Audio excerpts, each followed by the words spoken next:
We focus on the heart of the GLP-1 community. Real people, real stories, and the fight for affordable access. By listening, you are supporting our advocacy efforts to make these life-changing medications accessible to everyone who needs them. This isn't just a podcast, it's a movement. Welcome to the GLP-1 Collective. Welcome to the GLP-1 Collective podcast. My name is Amanda Bonello, and this podcast supports a charitable nonprofit dedicated to advocating for affordable access to GLP-1 medications, normalizing their use through community-driven storytelling, and empowering individuals through support groups and educational tools. Visit glp1collective.org for more information. Today we're interviewing Liz Chalmers. She's a mother, a business owner, and a fitness baddie with a positive attitude. We are talking about compound medications and the reality of motherhood while on a GLP-1. Thank you so much for joining me, Liz. I cannot wait to hear your story. Yeah, absolutely. So let's just dive in. What brought you to the world of GLP-1s? End of August, early September, I met with my primary because I'm like, okay, the weight is not coming off. I am working out, I'm eating healthy, and like something has to give. And I wasn't to the point where I was like ready to consider weight loss surgery. I'm sure for anyone that is listening today that's been on my lives, I had my wisdom teeth taken out a few years ago. And for me, that was just very traumatic.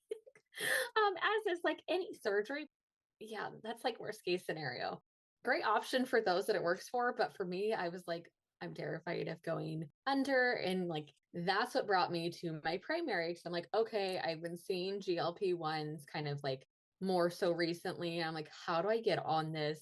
I know just based off of like research, because that's kind of my thing, is that I will research the heck out of anything before I even bring it up to my doctor. And I was like, okay, so how do I get on this? How do I get started? They already knew my medical history. And they're like, okay, we're going to prescribe you GLP-1 meds and we'll send it over to the pharmacy. Of course, lo and behold, insurance would not cover, which is unfortunately really common. Mine specifically, my insurance is through my husband, but he has great insurance and our out of pocket's always really inexpensive. That was like a no-go. It's 100% out of pocket on your end. And so I was super defeated. I was super discouraged. I'm like, okay, so I guess this is how it's going to be. And I'm like, I don't know what to do at this point. I gave it until end of September and I met with a lady who I did her website for. And she's like, well, I'm offering tirzepatide for clients. She was a nurse and switched over to kind of her own med spa practice sort of situation. And I'm like, okay. So I got a discount with her because I did her website. It was already in like a getting my lipo C and my B12 through her. So I'm like, okay, we'll do that. Like, at least it gets me started, right? It wasn't it wasn't as cost effective as I would like it to be. $550 give or take each month, and that was just for meds. That's a lot. That's a lot. It's still a lot. It's still a lot. And I'm like, okay, so I'm started on it. And October 6th officially started my GLP-1 journey. Well, congrats. That's like right around my timeline. Oh, yeah? Look at us, twins. I know. I love it. It's honestly been the best experience ever. Insurance wouldn't cover it for me either. It was $1,200 out of pocket, which who has that? I would give up like a couple limbs of my body probably, but I don't think I'd be willing to give over 1,000 plus a month, even if it is a vaccine. That's just like there's so many other things that money could go towards. It's hard to justify. Well, I mean, it's like live on the street or live longer and have a healthy, happy life, which is just criminal that you have to make a choice like that. Yeah, it's one extreme or another. Tell me about your experience. Have you had like any symptoms? Honestly, it's been super minimal for me, which I am incredibly grateful for. Fatigue was a little bit towards the beginning. I was also sick during that time, so I don't know if necessarily it was because of the meds. I'm gonna throw it in there just as a hey, that could be not. I got headaches and some sulfur burps, and I mean, other than that, nothing major. I'm glad I haven't gotten any nausea or like any major GI issues or constipation. which is great. I have been very thankful for that. Yeah, constipation is a huge one. I feel like it's almost every single person I've ever met, except for you, has said that that was something that they suffered from. So that's Yeah. amazing. I'm so jealous. I personally, so I'm pretty sure I had IBS to some extent. It's not something I had brought up to my provider yet. So it kind of like, Oh, okay. I'm like, okay, a win is a win. Nice. On your journey, has your family been supportive? Yeah, my family's been super supportive. I work from home, so like my immediate families, like my husband and my kids, will see me every day. But then like people who I don't see as often, like my mother-in-law or my mom or my grandparents, they're always shocked when they see me because it's usually like a month or two in between. They're like, "Where did you go? Like where's the rest of you?" I know. It's honestly such a great feeling, especially like I know a lot of people in the community deal with body dysmorphia, and that's a big one. It's like I have to look back at pictures all the time to be like, I really am losing a lot. And I'm not in the same body as I was in October. Do you ever just look in the mirror and you're like, is this my face? Hmm. Me All too. the time, literally. Is this me? Right. I'm like, who is this? I like it, but I don't recognize them. For me, it reminds me of like looking in the reflection of like a sliding glass door. It looks almost bigger or just different, right? And I'm like, okay, is this really how my body looks when I'm looking in the mirror? And I'm like, it's the same person. It's not looking through like a carnival mirror or anything like that. It's literally, this is what I look like. So I noticed that you're wearing a Friday shirt. Are you with Fridays? I am an advocate with Fridays. Coincidentally, it's one of my comfiest shirts that I have. And I'm like, okay, it's Sunday. I love it. Yes. I know Jackson LeMay wore his Friday shirt. Hmm. We love Jackson. Oh my gosh, you guys are cute. I love it. I did have my sweatshirt on earlier. It says Fridays. It's so comfortable. Oh, But I'm like, I should probably like not wear a sweatshirt on this podcast recording, but it's okay. we're comfy. We're casual. If you come back, wear whatever you want. Absolutely. Okay, so no side effects. Family supportive. What about friends? So that's a little bit more complicated. Ever since I had kids, my friendships have been super minimal. Like I have book club, which is great, but basically, which is going to be sad. My friends are my TikTok community. Like that's literally who I have, which has been incredibly supportive. The TikTok community has been so incredibly supportive. And I just feel so sorry for the people who don't have that kind of community. And I think it's very rare unless you're on TikTok. I haven't had experience with Facebook because my accounts keep getting banned for some reason. I would love to be on there to reach more people, but I can't. Yeah, I don't know. They think that I'm like, I changed my married name on there and they thought that I was being a fake person or something. So every time I try to make an account, they think I'm like evading a ban. I don't know. I digress.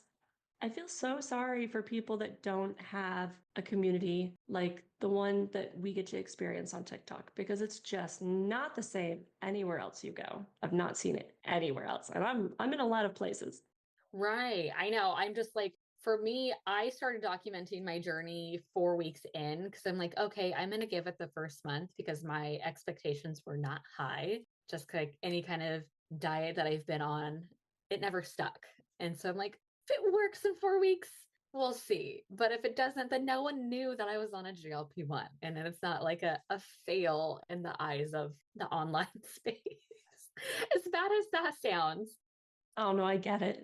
Yeah, I'm like, okay, it's been going great so far, and I love it. And it's been incredibly supportive. I actually showed up on someone's live the other night, like just to check in because I couldn't sleep. It was like probably 11 or 11:30 at night. And they're like, oh my gosh, it's a celebrity. It's Liz in here. And I'm Oh, like, that's so sweet. feels good. I know. I'm like, thank you. I definitely wouldn't consider myself that, but thank you. So sweet. I love that. Everyone makes you feel just so warm and welcome. Hmm.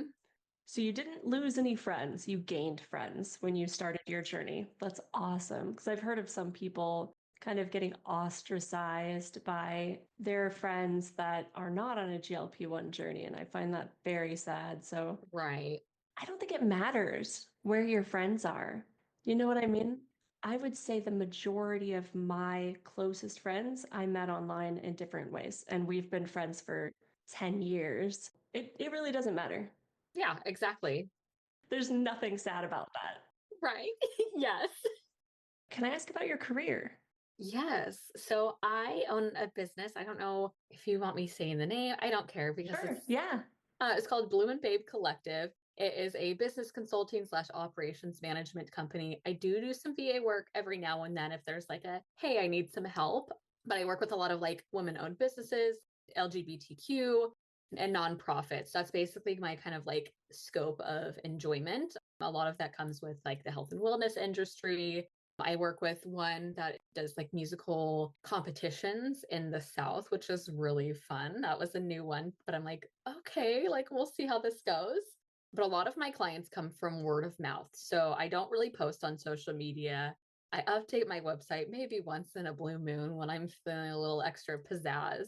And that's just kind of who I am. I'm always at home. That was adorable.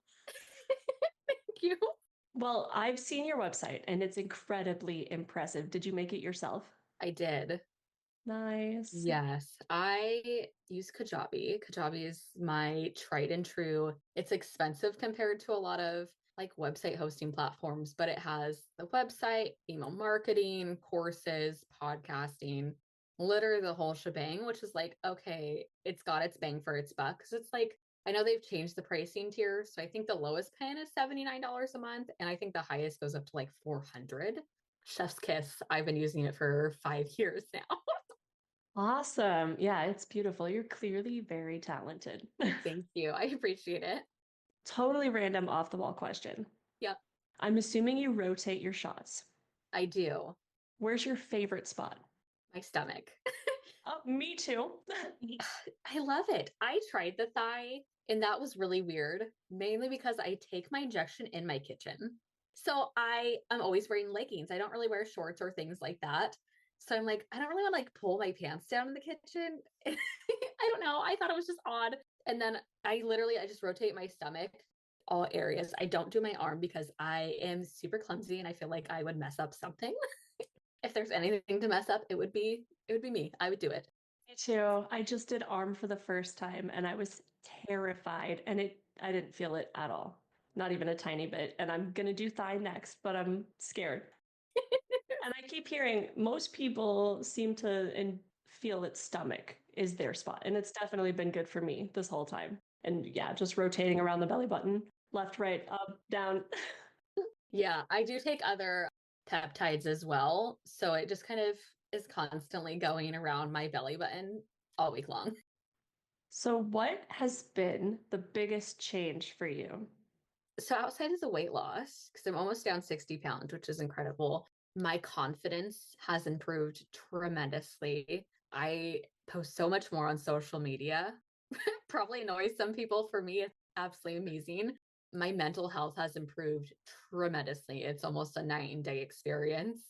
I'm still not 100% comfortable when I go like buy clothes in public, but that's not like I'm leaving in tears because I'm just so overwhelmed. Even just buying, like, I live in leggings and yoga pants and like gym attire. And even that was like, oh my gosh, this is like traumatizing at points.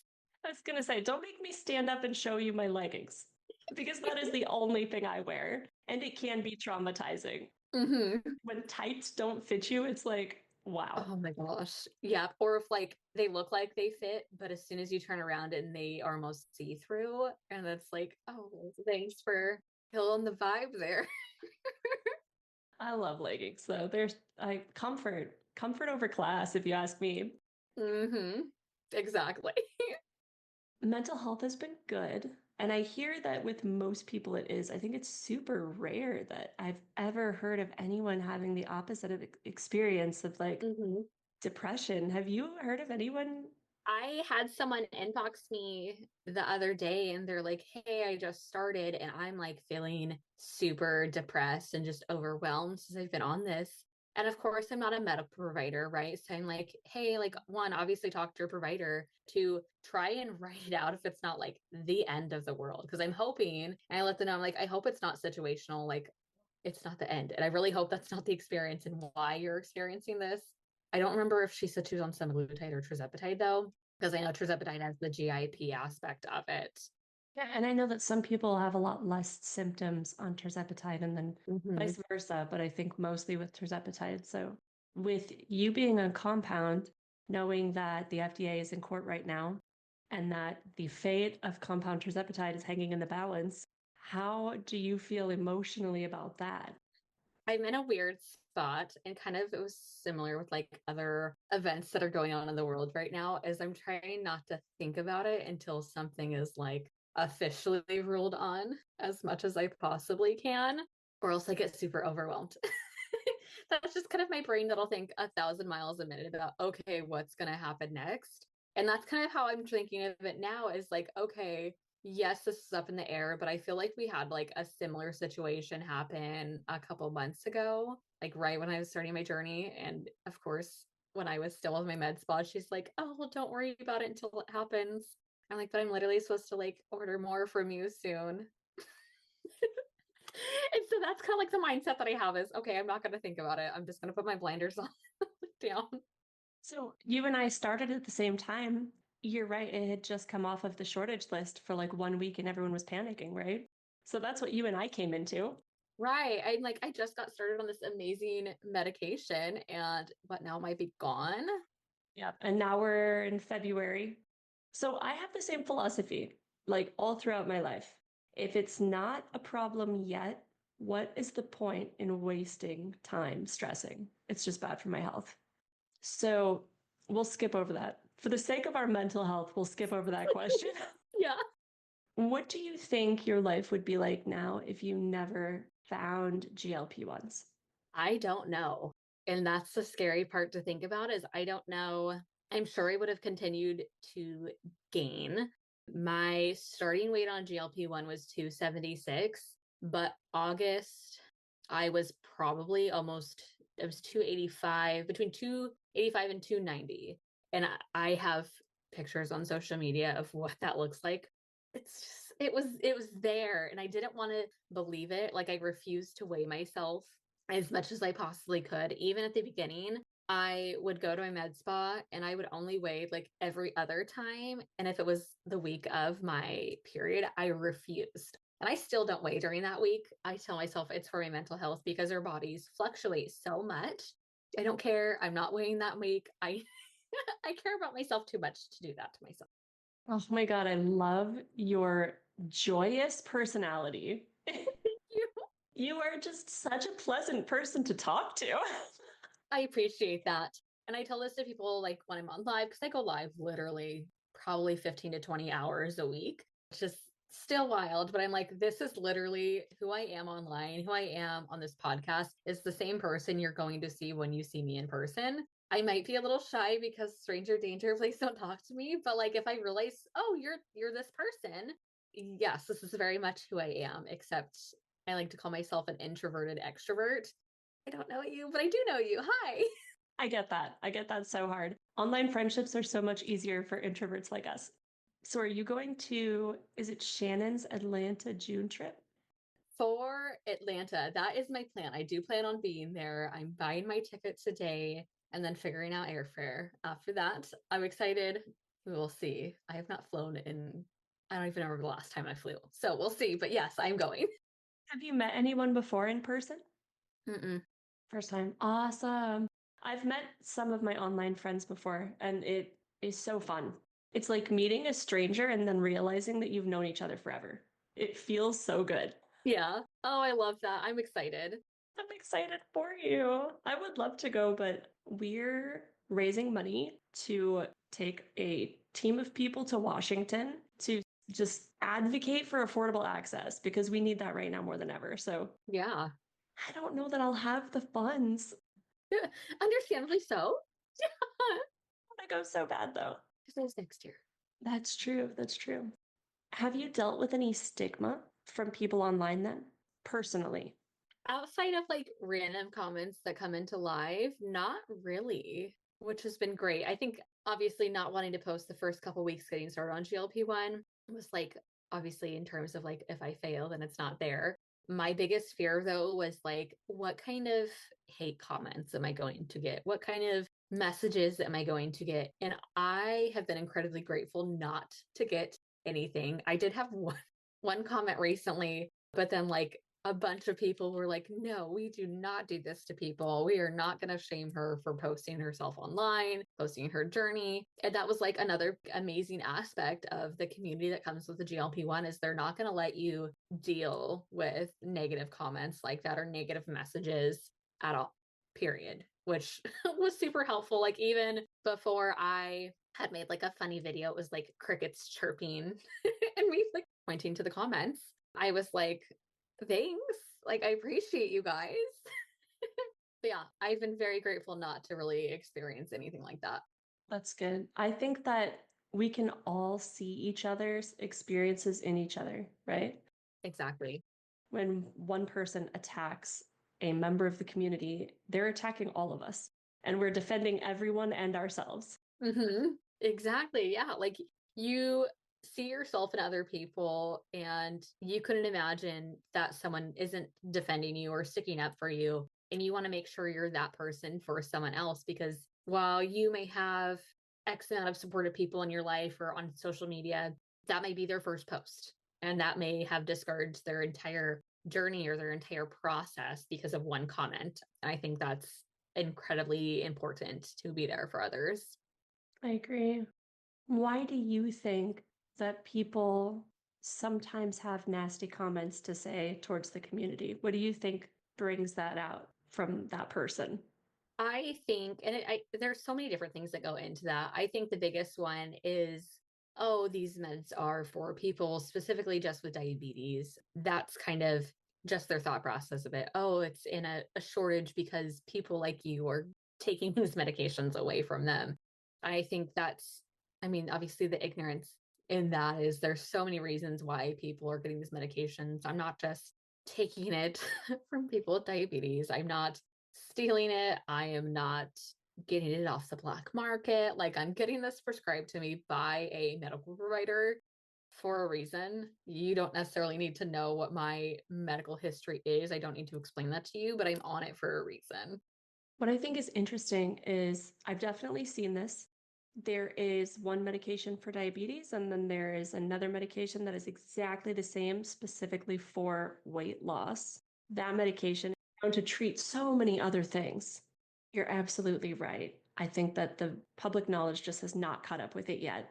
There's been so much slandering in the news historically about people with diabetes not being able to get their medicine because of people trying to lose weight.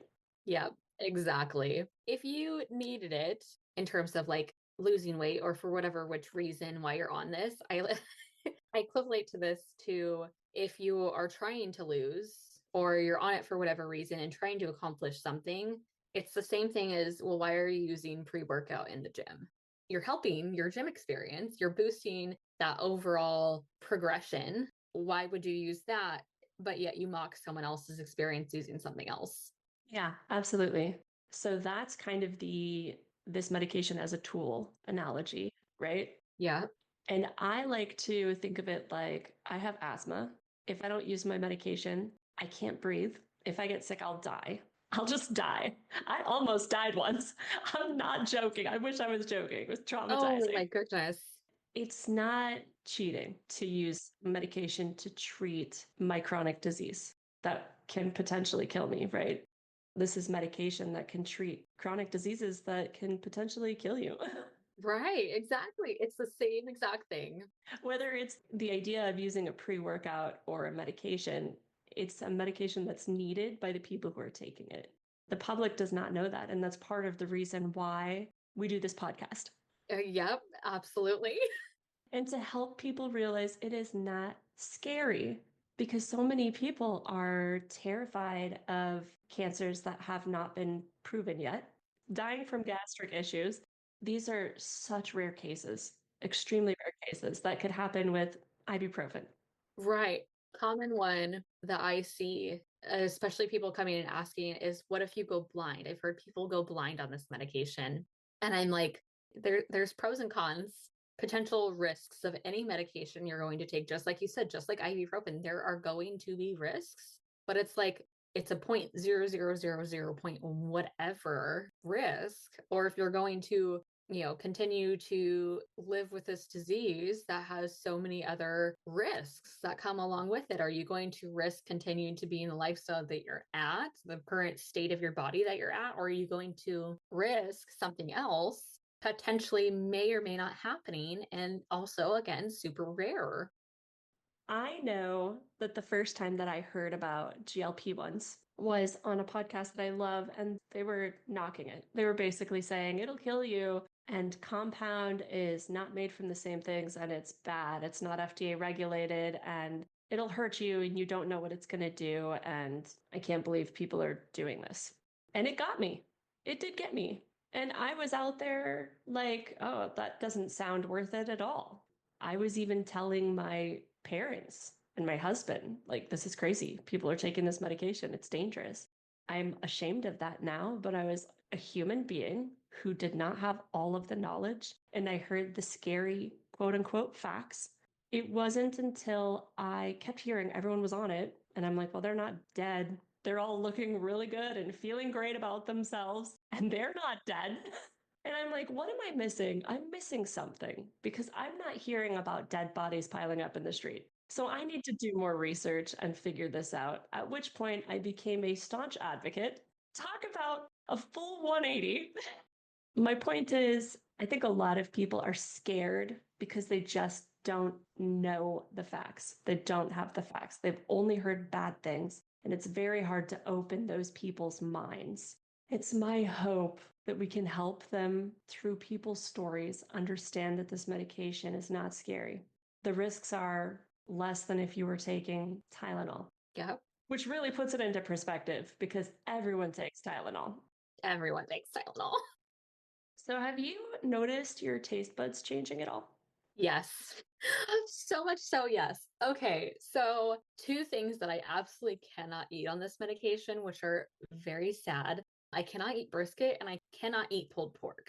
One, it doesn't taste right. Two, it just doesn't sit well with my stomach. Brisket specifically, we do that for Christmas. We don't do that's our Christmas tradition. It's a brisket. My husband loves it. He smokes it up, all the things.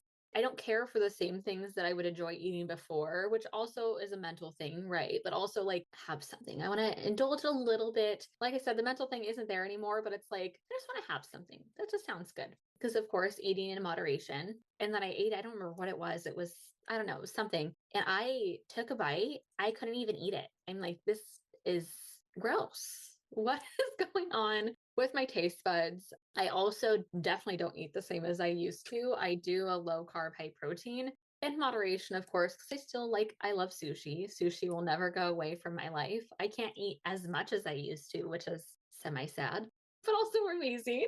Yeah, it's just been a wild experience. Sometimes I'll get the ick from eggs, which I mean isn't the end of the world because the price of eggs are just astronomical. I had this experience. I was like, holy mackerel. Right. And I'm usually the only person that has eggs in our house. Less now. I used to buy the 5 dozen pack from Costco because I was strict carnivore in September and October. So that was a really good, easy, quick protein snack. And now, dozen and a half, can't use it all. I just can't do it. And like I said, I'm the only one in the house that really likes eggs to some extent. But even then, like I said, it just doesn't taste the same anymore, which is fun.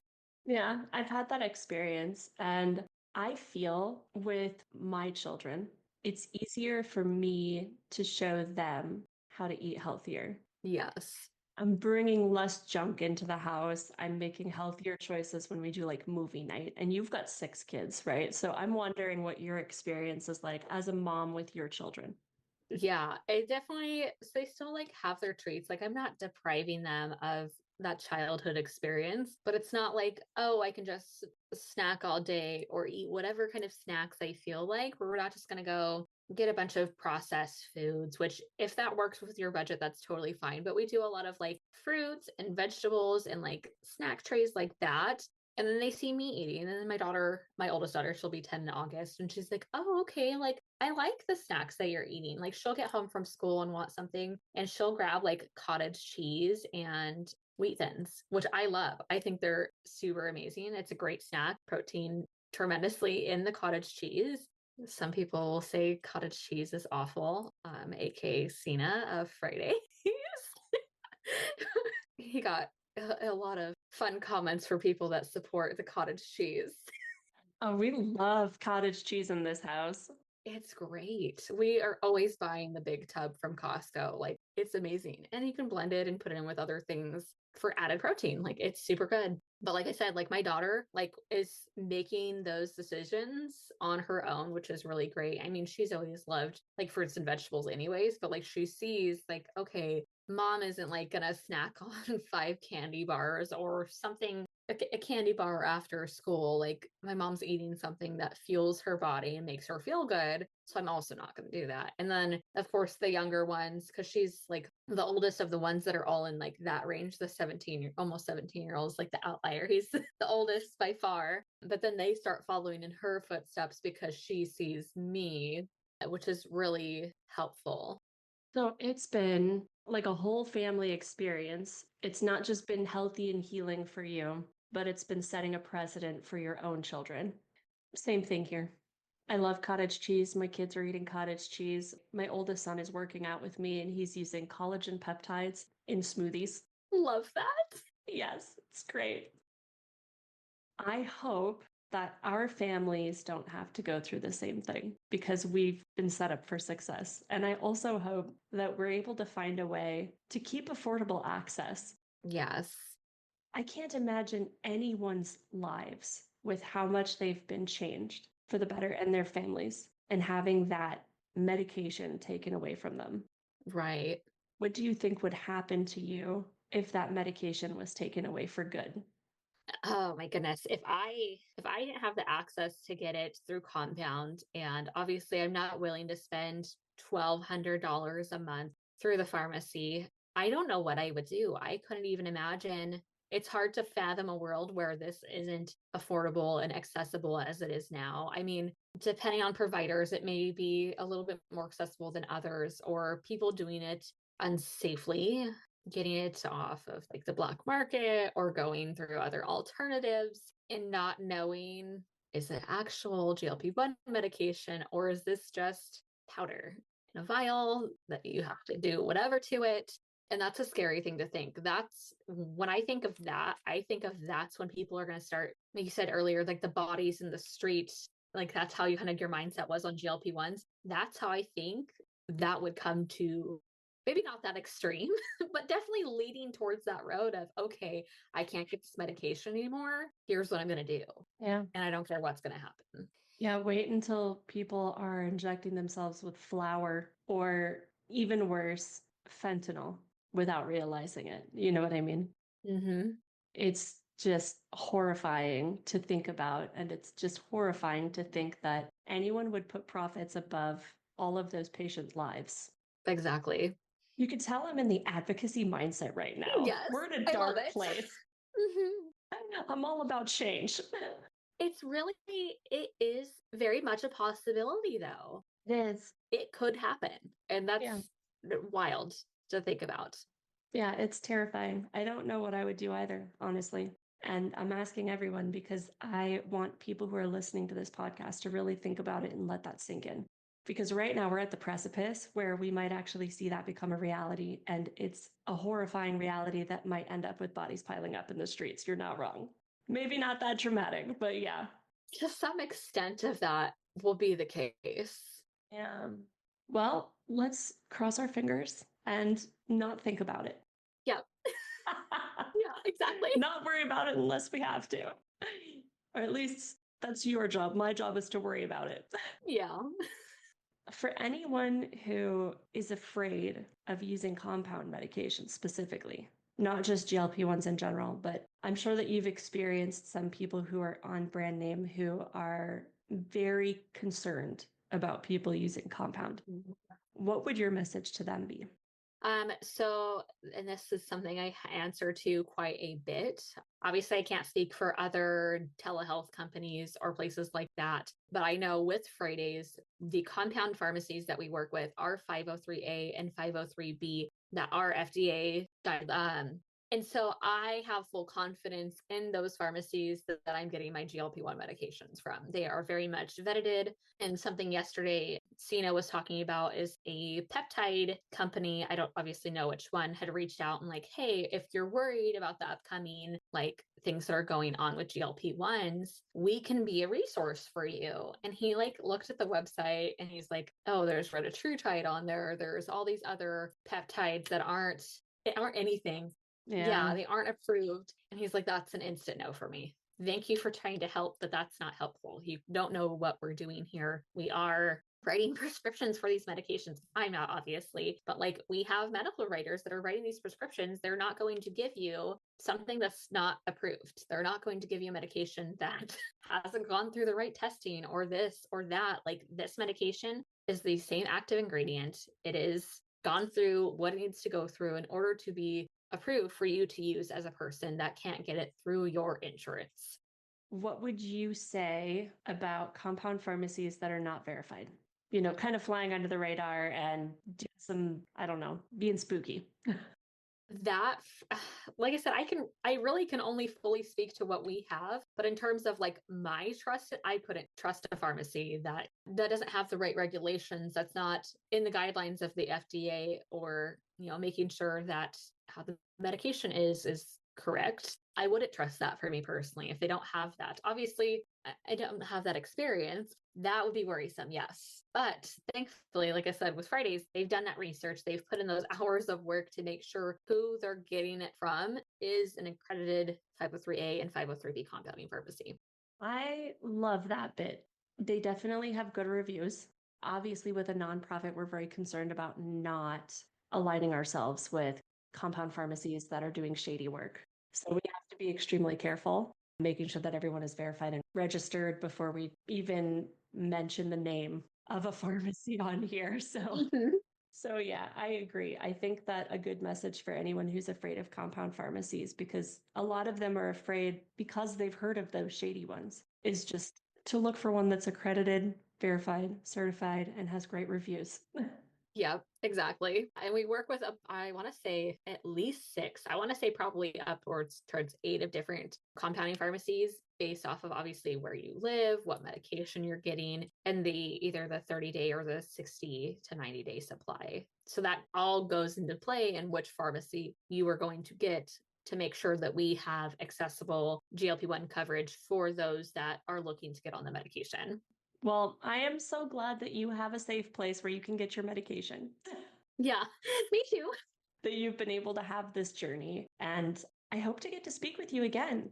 Like I said, you're so joyful. You're just really nice to talk to. Like, I feel pepped up. I'm actually sick right now, but I feel great. I love that. I love that you're sick, but I love that my energy has also brought you some energy and some pep in your step. Well, you are fantastic. I feel like I'm with a celebrity right now. I can see why people love you. Oh, thank you.